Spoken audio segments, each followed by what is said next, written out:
కూటమిలో ఇప్పుడు కొత్తగా కాపుల గొడవ స్టార్ట్ అయింది. జనసేన పార్టీలోని కాపులకే తమ నాయకుడు చంద్రబాబు అత్యధిక ప్రాధాన్యత ఇస్తూ మమ్మల్ని పట్టించుకోవడం లేదని టీడీపీలోని కాపు వర్గం బాధపడిపోతోంది. రోజురోజుకి టీడీపీ కాపుల్లో ఫ్రస్ట్రేషన్ పెరుగుతోంది. అటు మంత్రి పదవుల్లో కానీ, ఇటు నామినేటెడ్ పదవుల్లో కానీ తమకు కనీస గుర్తింపు, గౌరవం లేదని తీవ్ర ఆవేదన చెందుతున్నారని రాజకీయ వర్గాల్లో టాక్ నడుస్తోంది. తమకు దక్కాల్సిన పదవులు జనసేన వాళ్లు తన్నుకుపోతున్నారని కాపు తమ్ముళ్లు గుర్రుగా ఉన్నారట. ఆంధ్రప్రదేశ్లో కాపులు బలమైన ఓటు బ్యాంకు కలిగిన సామాజిక వర్గం. గత ఎన్నికల్లో కూటమికి ఆ సామాజిక వర్గం బలమైన అండగా నిలిచింది. కాపు బలిజల ఓట్ల కోసమే జనసేనతో చంద్రబాబు పొత్తు పెట్టుకున్నారనేది లోక విదితం. జనసేనను తమ సొంత పార్టీగా కాపు బలిజలు నమ్ముతున్నారు కాబట్టి ప్రత్యేకంగా కాపులకు తాను ప్రాధాన్యం ఇవ్వాల్సిన అవసరం లేదు. కేవలం పవన్ కళ్యాణ్కి ప్రాధాన్యత ఇస్తే చాలని చంద్రబాబు భావించారు. పవన్తో బాగుంటే కాపులు కూడా నా వెంటే అనుకుని పవన్కి ఎనలేని ప్రాధాన్యత ఇస్తున్నట్టు తన అనుకూల మీడియాలో కూడా వార్తలొచ్చేలా చూశారు. దీన్ని అదునుగా తీసుకుని పవన్ కూడా పదవుల విషయంలో తన మాట చెల్లుబాటయ్యేలా చేసుకుంటున్నారు. ఇది నిజానికి క్విడ్ ప్రోకో అన్నమాట. అయితే ఇక్కడే టీడీపీ కాపులు మండిపడుతున్నారు. పవన్ పార్టీలోని తన కులానికి పదవులు ఇప్పించుకుంటూ ఉంటే చంద్రబాబు మాత్రం టీడీపీలోని కాపుల పట్ల కన్నెత్తి చూడడం లేదు అని వాపోతున్నారు. కేవలం పవన్ వల్లే కాపులంతా టీడీపీకి ఓటు వేస్తారా? మా అవసరం ఇక మీకు లేదా అని వారు చంద్రబాబుని సూటిగానే ప్రశ్నిస్తున్నారు. ఆంధ్రప్రదేశ్ కేబినెట్లో ప్రస్తుతం ఒక ఖాళీ ఉంది. జనసేన నేత నాగబాబుకి ఆల్రెడీ ఎమ్మెల్సీ పదవిచ్చారు.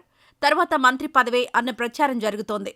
ఆ ప్రకారం చూసుకుంటే ఉన్న ఒక్క ఖాళీ ఆయనకు సరిపోతుంది. కులాల విషయానికొస్తే ప్రస్తుతం మంత్రివర్గంలో 4 కాపులున్నారు.